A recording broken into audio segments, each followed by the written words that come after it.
And good morning. So good to see every one of you this morning.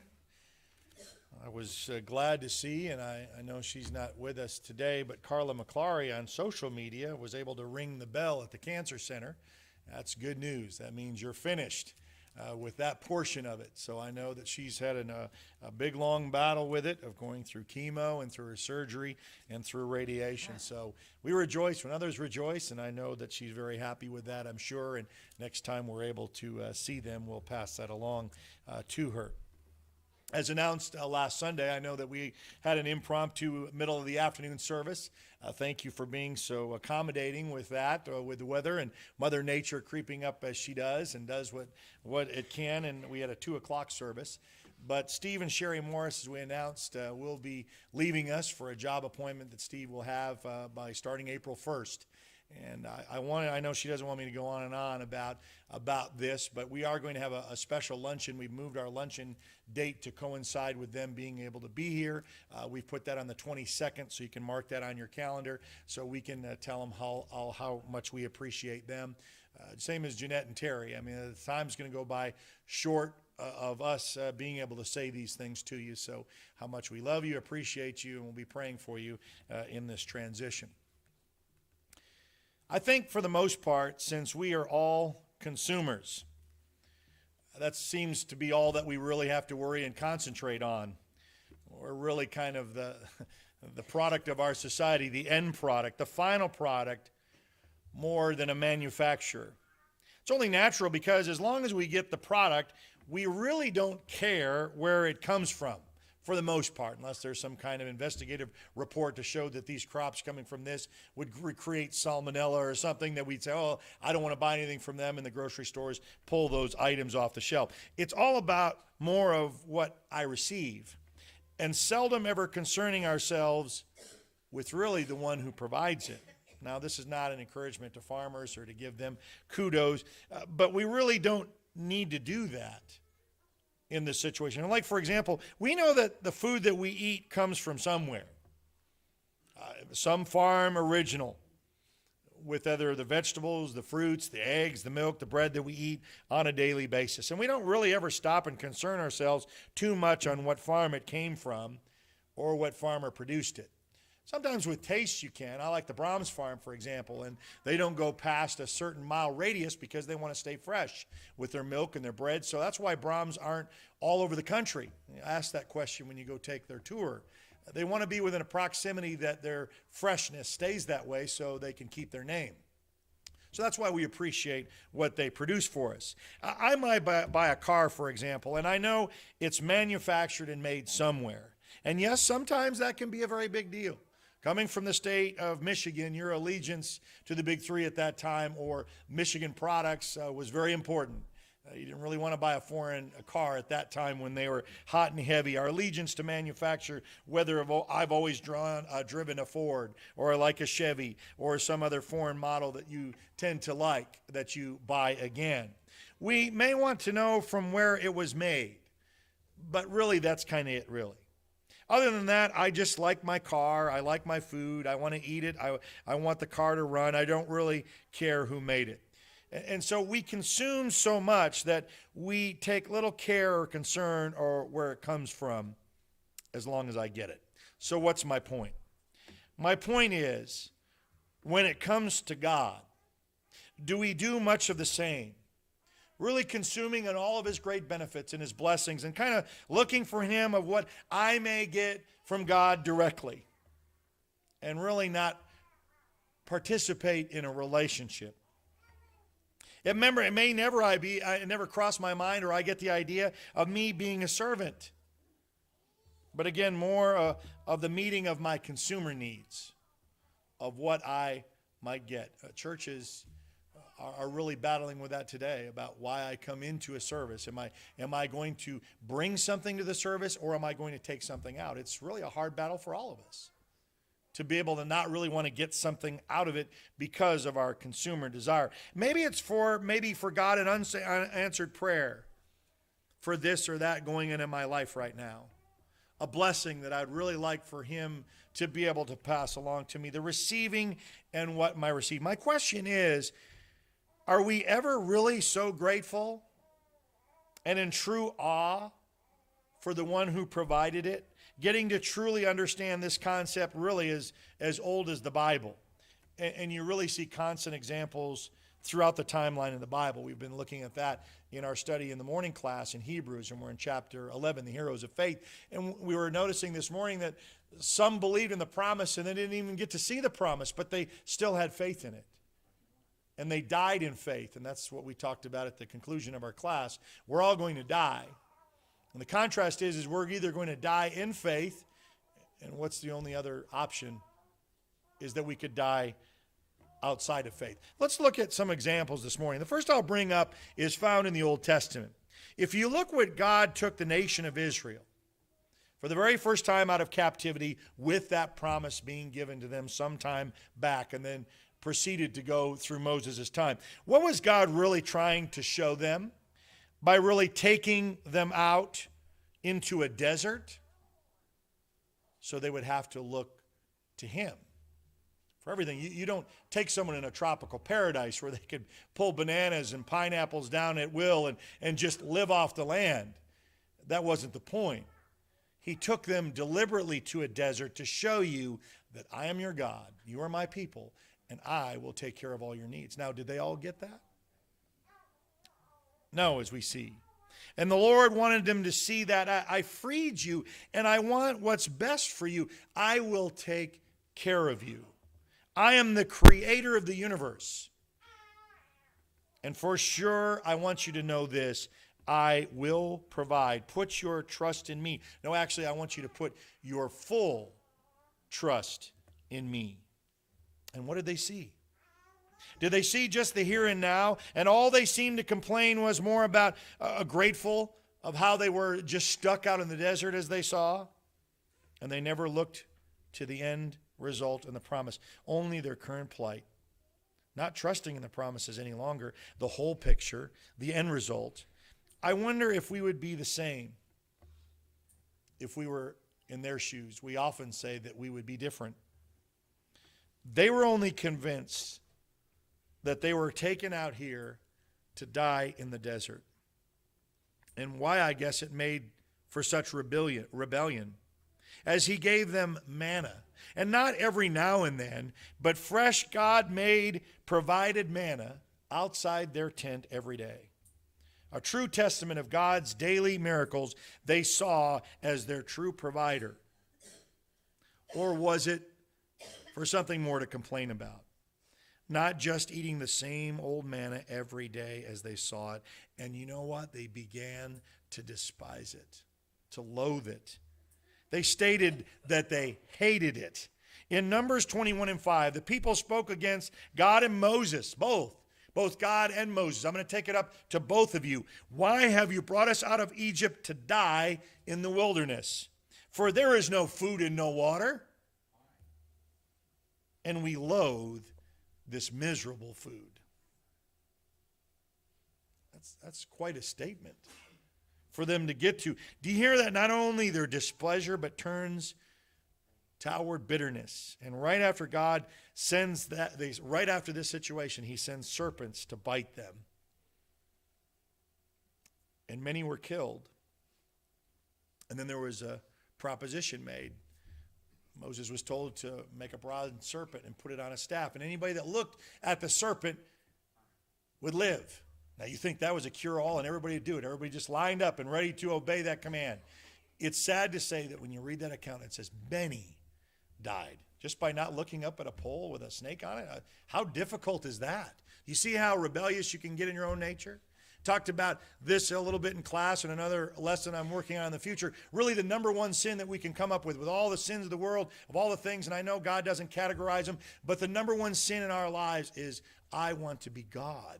Not that I want to be God, that I trade places with him, that I can call all the shots. I want to be God in my own life.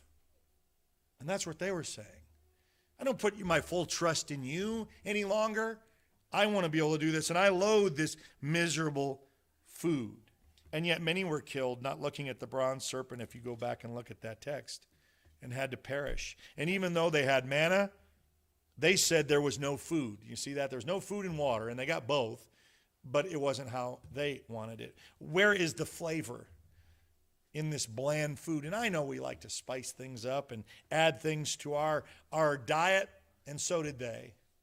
Where is our leeks and onions and our melons that we so enjoyed when we were slaves? What's the trade-off, really? You want the food and you still are going to be okay being enslaved to where you were? And quickly, from out of the vantage point, that sounds so shallow and selfish. And yet the sad fact is we still do it today. We complain about some of the little stuff and forget the real important stuff. We complain about things like it's too hot in the building, or it's too cold, or someone is in my place, or the speaker is going long, and this is boring, and the singing isn't that good. See how we can pick on the complainers of Israel and never really examine our hearts. And all they could see is their limited vision. At least we ate better back there, as their thought, in slavery and in harsh treatments. Above all else, they got their tummies filled. What were they looking for? Here they had God, the Creator, our God, the living God, take them away from slavery, and all that they saw was happening to them now and what they were concerned about. With a little challenge in seeing if they could trust Him, all just looking at the temporal, the physical. We can do the same. Can we be stuck in that today? And just like they too can get so caught up with the same focus, when we look at it, it's really kind of all we know is the today. You would think that their focus and my focus should have been on the one who would part the Red Sea. That's what he was wanting to really examine and look at. Not the miracle. Don't look at the parting of the Red Sea and the dry land and really focus your eyes on that. But the one who could do such. And the one that could provide manna daily, and then adding quail when they didn't get meat to their diet. And having fresh water from a rock, a shade by day and a pillar and a fire by night. How He loved them and provided them, not to just set them out to die, but certainly not give them all the comforts in the world. Why? Because then they would put their trust in that. We can put our trust in that. Of what I'm providing. It's my job and my money and my house and all of my belongings. And not really looking at the true provider. Yeah, we say, oh, I'm going to pray, God, that I'm so thankful I'm healthy enough to have a job, until you become unhealthy. And then you lose that job. And then you point the finger at the number one source who gave us all the blessings of, why did you cause this to happen to me? We can lose our sight. But it's enough to sustain them so that they were supposed to see that they're missing the true picture. They would keep coming back to Him for everything. You are the supplier. You are the God that is providing all of this. Always seeing the need for Him. Not to trust in the things that they could see, feel, and touch. Not to trust what they could provide themselves. Could we not put our full trust in that? Some did not. And it happened for one reason or the other. Some just didn't get it. Some didn't want it. Some didn't sign up for it, as we say, that in order to be a Jew during that time, you were just born into it. It's kind of like being born into a family of stuff that you just rebel. This is not for me. I don't want any of it. And we see that on all angles. There are people that own businesses and want to hand it off to some of their offspring, and they don't want any part of it. I didn't want to be this. I didn't want to be in this business. I want to be my own man or my own woman. And we see that all the time.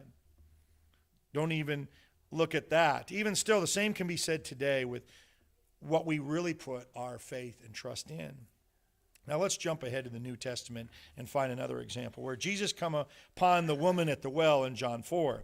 Jesus says something to her I want us to all see. And maybe really didn't pay too much attention to it because you can kind of get bogged down in her story and his story and what was said. And what he was trying to display to all of us all along for any of us who are willing to listen. Those who will get it. As far as this faith is where it will take us and where we will end up. In verse 10 of John 4, after Jesus had just asked her for a drink in verse 9, she says, you're a Jew and I'm a Samaritan woman. How can you ask me for a drink? Now I want us to look at verse 10 and see what Jesus reveals to her. Jesus answered her, if you knew the gift of God and who it is that asks you for a drink, you would have asked him, and he would have given you living water. If you really knew who you were talking to. She didn't know. She just knew he was a Jew and she was a Samaritan woman, and they really don't have a relationship, and you're not really supposed to be talking to me, and why are you asking me for a drink of water? If you really knew who you were talking to, you would have initiated the conversation. And we actually see that in Jesus' miracles. It's amazing to see other people coming up to him that knew who Jesus was. The disciples were struggling for it. The one that just blows my mind is a woman that she talks about what region of the country she comes from. She doesn't even get a name. And she says, I believe that if you just say it, my daughter will be healed. Now that, he said, complimented to her, you had great faith. I don't have to bring my daughter to you. You don't have to lay your hands on it. You just have to make it so by saying it. And she believed that. So we have all these types of who do they say that I am? And see, you would have asked me to provide something if she would have really known. She would have asked something greater than water from a well.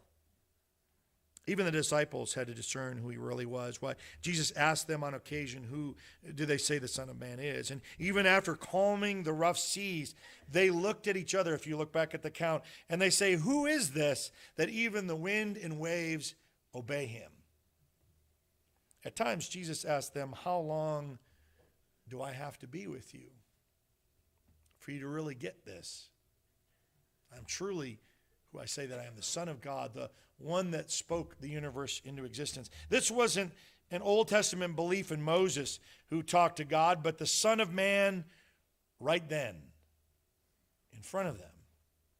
And maybe we need to quit looking at the miracle and look at the one who provides it. And if she and they really knew, both the disciples and this woman, their request would go beyond this world of expectations, no matter what it is. That's why I believe there's a before and after in the disciples' faith. And I bet you there's so many of them, I can't really speak for them, of course, but so many of them that say, you know what, I wished that we could do it all over again with my knowledge of knowing who he is now. Because I wouldn't ask him silly questions of who is going to be the greatest and who's going to sit at your right hand. I got it. I understand it now more. Here it is, the Son of God in person, in the flesh, like I said, and knowing that he was the provider and creator over everything. Would we believe that? And he was so limited by mankind's directions of what he could or could not do, telling Jesus he had come too late to heal a dead person. I mean, if you really knew who he was, you wouldn't even question that. No, but you don't understand. He's been dead for 3 days. He's already starting to stink. You've come too late. No wonder it says Jesus wept. I know he wept for a lot of occasions, not only for his compassion to show that for Mary and Martha of their dead loved one, the brother. But I'm also curious of why he just sighed for the fact that how long do I have to be around for you to realize who I say that I am? There's no limitations of what I can do, and yet he was limited by mankind. Imagine of what we know of Jesus right now, where our faith is to limit him in any way. But they did. And we still do too today, I'm afraid. And with this conversation of water, I find it interesting. It wasn't Jesus Christ's first time being the symbol of living water. If you remember of those in the wilderness, Paul told those in Corinth that they drank spiritual drink from a spiritual rock, and the rock was Christ, right there in the wilderness, according to 1 Corinthians 10:4. He was providing them water in the desert. Then she, like many of us and them, all of us right now, can miss the point, can miss the whole point as she does here. He said if she really knew, she instead would have asked him, and he would have given her something greater than that could be found in a bucket, living water. He will later tell the bread eaters the same thing. I am the bread of life. I am the bread that you need. This bread that you're going to eat now, later on you're going to get hungry and you're going to need it again. But you come to me. I am your water. I am your bread. Not just the bread that you eat, the bread of salvation, bread that truly matters. And why man does not live by bread alone. the physical stuff. It's more than that. And getting our stomach filled is not what it's all about, but it seems to be for many on a daily basis. Some of you probably conjured up during this lesson, where are we going to eat today afterwards?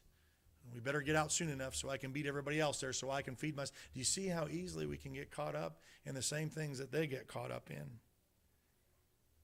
And it seems that's the most important thing on a daily basis, the most important thing of the day. Not a daily spiritual devotion, but my next literal meal. We're no better than those that complain about the same things. And we always say that we're on a higher plateau than they are. We would never do anything that they do, and yet we do it every day.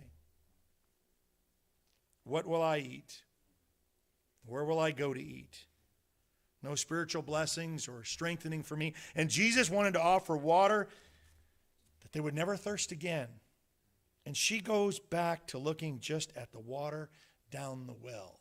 She missed the point. In verses 11 and 12, "Sir," the woman says, "you have nothing to draw with, and the well is deep." Missed it. Where can you get this living water? Are you greater than our father Jacob, who gave us the well and drank from it himself? Well, yeah, he is. Actually, if you knew that, you wouldn't be asking that. And as did also his sons and his livestock.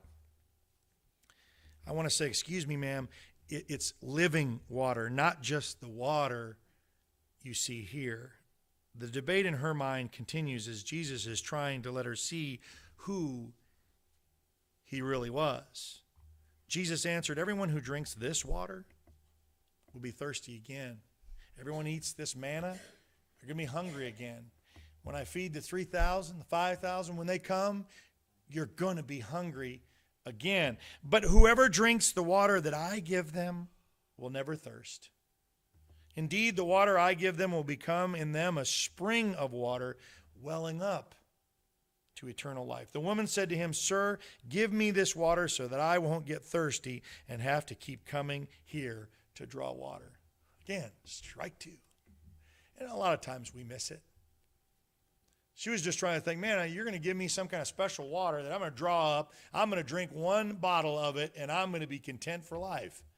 And I won't have to come back to this well, which was a chore to draw up water. And some of you had to experience that maybe early on in life, or a grandparent's home that didn't have running water and you maybe had to draw some of that up. A lot of times we had pumps. We had pumps in this nation that probably goes beyond of us dropping down a bucket in a well. But you get the idea. Here it was. Back to the material things that we see and touch. For the third time, sadly misses the point and really misses a greater opportunity for her, something greater. The same goes to all of those who passed out the bread, to the thousands on, not just one time, but a couple of occasions. Not looking at the bread of life, but instead looking at a bread, consumer again. And they will eat, be full, and get more need of it later, instead of looking at the one who provides it. And being so impressed with that, forget the bread, forget the drink of water. What can you give me in spiritual terms? Because that's what really matters. That has eternal consequences. Not knowing who he was is a struggle for some of the elite. Even Judas, who complained a woman was wasting perfume on the Son of God's feet. Wouldn't you say right now of what you know in your faith, isn't he deserving of anything and everything we had? If he walked in your house, would there be something off limits to the Son of God that if he wanted to partake in? Oh, no, I'm saving that for a special occasion. I'm sorry I can't really open this up to you. All Judas saw was the waste as he saw it, the profit, all of it being poured onto the ground. And he could not get a part in that, as we know that he was a treasurer and taking from it anyway. He saw his lost opportunity at more money, not to feed the poor. So he said, well, we could have fed the poor with that. I know, Judas, I know your heart. You're not going to really want to feed the poor with it. The poor will always be with you. You're not going to solve that with this one bottle of perfume. And what was he more worried about? The profit, his profit down the drain. And Jesus says, she was preparing his body for burial. If the Son of God were right here, right now, as I said and illustrated, is there nothing that we wouldn't want to give to him, want to pour over him, to show him from our true appreciation of who he is in our lives and what he means to my life right now. Jesus, the Son of God. The whole Bible speaks of signs and wonders and Jesus putting them all on display. Why? Show he's a great miracle worker, so he could have done that too, that even on the day before his crucifixion, went up to the highest of the highest, to the Pharaoh. He says, aren't you this guy that can perform me a miracle? Let me see what you can do. Put on a magic show for me. And he stood there silent. He showed all those signs to show that he was God, and these were written, why? So that we may believe. Do we? And do we believe that he is who he said he was? These miracles, Old Testament and New Testament, all leading up was a sign, a wonder. And a sign tells us something. Because a sign conveys a message. It may be of instruction. It may be of warning. A sign may say, don't enter, or right turn only. Stop. Danger ahead. Bridge out. I know some comedians have used this on a lot of films. Bridge out, and you see the car keep going. They ignored the sign, and what happens? Of course, they go right off the cliff. Would we miss the message if Jesus was standing here with the biggest signs of all, of just him being here? Or would we get so enamored by the bread, the water, the miracle, or some sign or wonder, and misses the one who provides the miracle? He says, it's a dangerous generation when you ask for a sign, the Bible said. He said, show us a sign. Show us some more sign that you're really truly the Son of God. We're not really convinced. We need something more. He said, a sign will not be provided for you. Except for, and then he brings back an Old Testament reference. That sign's been there all along. And just wait for the next one. A sign also points us in the direction that we should go, and there's only one way. Jesus Christ, he is the way, the truth, and the life. No one will get to the Father but through him. John 14:6. Will we take time out of ourselves and see the true God in our lives and for what really matters, looking to the ultimate provider, or are we just looking at what provisions we get? Choice is yours, in whom you will serve, as Joshua proclaimed to his nation. Choose this day. Make a choice. Choose this day whom you will serve. As far as my household and myself, we choose to serve the Lord. And we put our full faith and trust in that. If we can be of help to you, to pray with you and for you, maybe on something that lays heavy on your heart, we'd like an opportunity to do that. Maybe you've never obeyed the gospel and like that as an invitation. Whatever you have that needs to be brought up at this time, if you'll come now, make it known as we stand and as we sing.